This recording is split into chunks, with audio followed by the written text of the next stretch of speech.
अनु, अशोक, अमित और अदिति इंस्पेक्टर जोगिंदर से मिलने साइंस लैब पहुंचते हैं।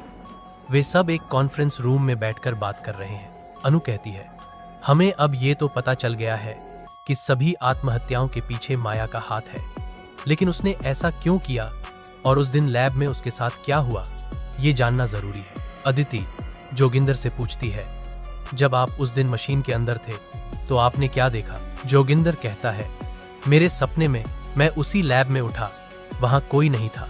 फिर मैंने पूरी लैब को देखा, तभी किसी की आवाज आई। वो मुझे एक शक्तिशाली इंसान बनाने की बात कर रहा था। फिर एक लड़की की चीख सुनाई दी, मैं उसकी ओर दौड़ा। तभी उस आवाज ने कहा, अब तुम देखोगे कि इंसान क्या नहीं कर सकते।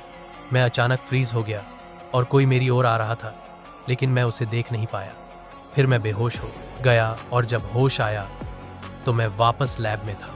अदिति पूछती है, आपको याद है वो लड़की की आवाज किस कमरे से आई थी? जोगिंदर कहता है, शायद उस कमरे के गेट पर रेड कलर से 09 लिखा था। अदिति कहती है, वो एक रिस्ट्रिक्टेड रूम था जहां सिर्फ डॉ विवेक जाते थे। शायद हमें वहीं चलना चाहिए। वे सभी डॉ विवेक की लैब में जाते हैं।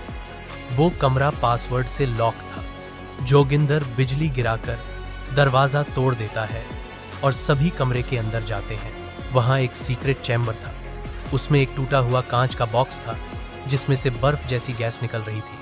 मतलब कोई उसमें था जो अब बाहर निकल चुका है। अनु कहती है, शायद अब सिर्फ माया ही हमारे सारे सवालों के जवाब दे सकती है, लेकिन वो है कहां? अदिति कहती है, उसे सिर्फ जोगिंदर ही फिर से ढूंढ सकते हैं। माया उन्हें ही खोजती।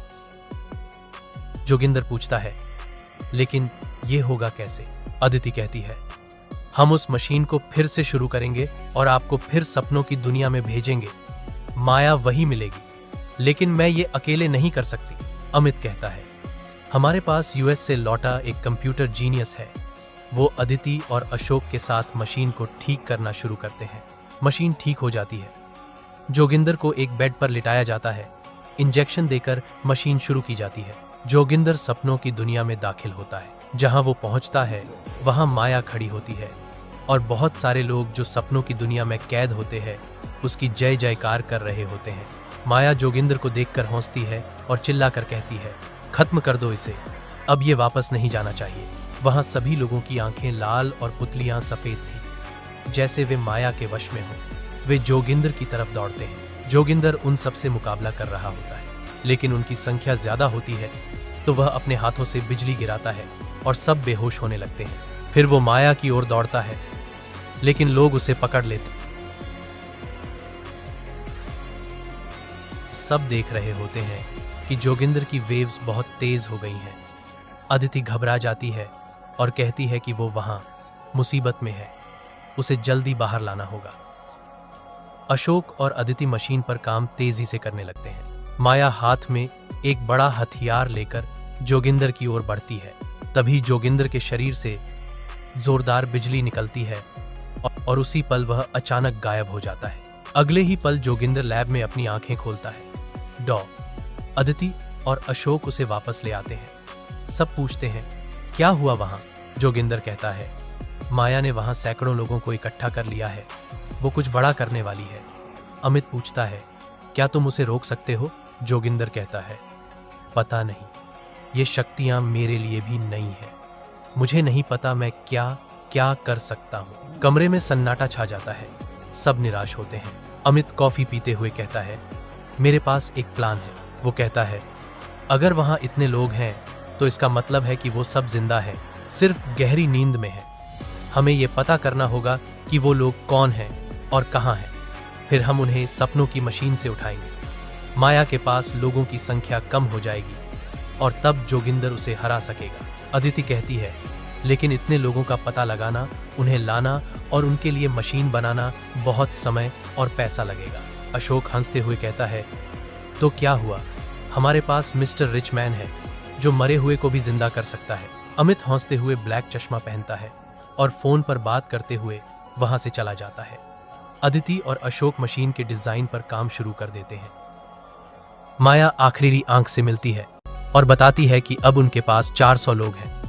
आखिरी आंख कहता है, संख्या को और बढ़ाओ। सब लोग आखिरी आंख की जय जयकार करते हैं। इधर अमित अनु को फोन करता है और कहता है माया ने 400 से ज्यादा लोगों को बंदी बना लिया है। अनु हैरान हो जाती है और पूछती है अब क्या करना है। अमित पूछता है मशीन का क्या हुआ। अनु कहती है अदिति और अशोक काम कर रहे हैं। अमित थोड़ी देर में लैब आता है और पूछता है कितनी प्रोग्रेस है। अशोक कहता है हम एक मास्टर मशीन बना रहे हैं जिससे कई बेड मशीनें जुड़ेंगी और सबको एक साथ सपनों से उठाया जाएगा। अमित अनु से कहता है तुम अपने मीडिया सोर्स का इस्तेमाल करो और सबको एक नंबर दो। अगर किसी के घर में कोई नींद से नहीं उठ रहा तो हमें तुरंत बताओ, हम उसे यहाँ लाएंगे। अनु कॉल करने चली जाती है। अमित जोगिंदर से कहता है चलिए बिजली के देवता, अब तुम्हारी शक्तियों का पता लगाते हैं। वो उसे अपनी हाईटेक लैब में ले जाता है और टीम को कहता है उसकी शक्तियों की जांच करो, सूट बनाओ और ट्रेनिंग शुरू करो। माया अब लोगों के सपनों में जाकर उन्हें अपने वश में कर रही है।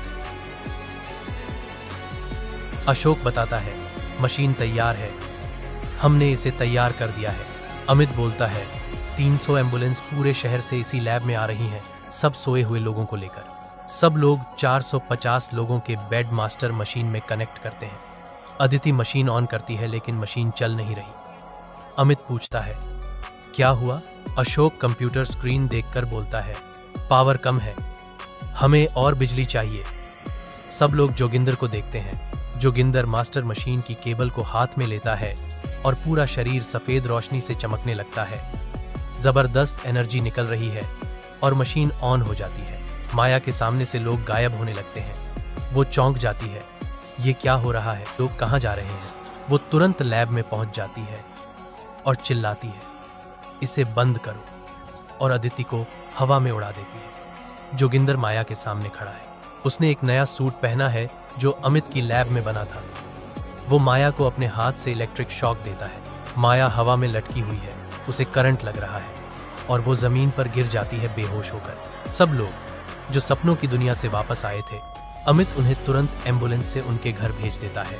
अमित बोलता है अच्छा हुआ ये यहीं आ गई, चलो अब इसकी कहानी पता करें। लैब में माया को सपनों की मशीन से जोड़ा गया और माया जो कुछ देख रही है वो सब मॉनिटर पर सब लोग देख रहे हैं। डॉ विवेक माया को सपनों की मशीन में कनेक्ट करते हैं। वो एक काली दुनिया में जाती है जहां कोई नहीं है, सिर्फ अंधेरा है और उसे कोई अपनी ओर बुलाता है। माया उसके पास जाती है और वो काली शक्ति उसका हाथ पकड़ती है, उसकी आंखों में देखती है और चिल्लाने लगती है। विवेक माया की बॉडी को लैब के रेड 09 रूम में ले जाते हैं और उसे कांच के बॉडी बॉक्स में बंद कर देते हैं जिसमें से ठंडी धुंध जैसी हवा निकल रही होती है। काली शक्ति ने माया को अपने वश में कर लिया है। अब माया डॉ विवेक के सपनों में जाती है। विवेक सो रहे हैं और सपने में माया उनसे बात करती है। माया गुस्से में चिल्लाती है आप मुझसे कभी खुश नहीं हुए, कभी मुझ पर ध्यान नहीं दिया, आपकी वजह से मेरी मां मर गई, मैं अकेली ही रोती रहती थी, आपके पास मेरे लिए 5 मिनट भी नहीं थे और आखिर में आपने मुझे भी मार दिया। डॉ विवेक रोते हैं और कहते हैं मुझे माफ कर दो प्लीज, मैं बस अपनी ड्रीम मशीन बनाना चाहता था। इतना कहने के बाद विवेक नींद में चलते चलते छत पर चले जाते हैं। माया उन्हें बुलाती है आओ डैड मेरे पास आ जाओ। विवेक आगे बढ़ते हैं और नीचे गिरकर मर जाते हैं। माया जोर से चिल्लाती है तुम जैसे हर इंसान को मैं मार दूंगी और अपने जैसे अकेले लोगों को अपने पास रखूंगी। क्लैब में सब लोग स्क्रीन पर ये सब देख रहे होते हैं। तभी माया अचानक बेड से उठती है और जोर से चिल्लाती है। उसकी चीख इतनी भयानक होती है कि पूरी लैब के सारे इलेक्ट्रिक डिवाइस बंद हो जाते हैं। लैब में अंधेरा छा जाता है। माया उड़कर वहां से चली जाती है। ओह नो, ये तो मशीन भी जला गई, सब खत्म हो गया। जोगिंदर कहता है इसकी कहानी तो हमें समझ आ गई, लेकिन इसे ऐसा बनाया किसने? कोई और शक्ति है जो ये सब करवा रही है, उसे रोकना होगा।